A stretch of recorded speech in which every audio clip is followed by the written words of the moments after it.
Facebook incorrect password easy fix. Hello everyone, welcome back to our channel. Today I'll guide you on how you can fix your Facebook incorrect password appearing on your screen when you try to log into your ID.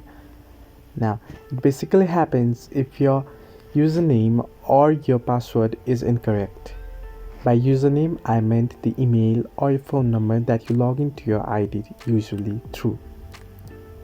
Now, check in your email or your phone number that you access to your account and check in your password.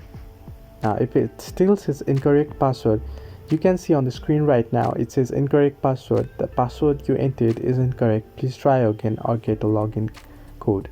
Now, what you want to do is simply click on login code, and once you do this, it'll ask for a phone number or your email account. You can either search by a mobile number instead, or you can search by your email instead.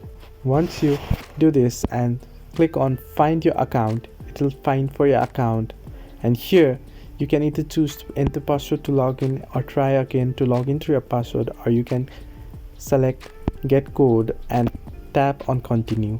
Now once you do this, it will send a code to your linked account, either email or your phone number, and get the code and type in here and click on continue, and your account will get logged in. Hope this helps. Do like and subscribe, and do not forget to leave a comment down below if you have any further issues.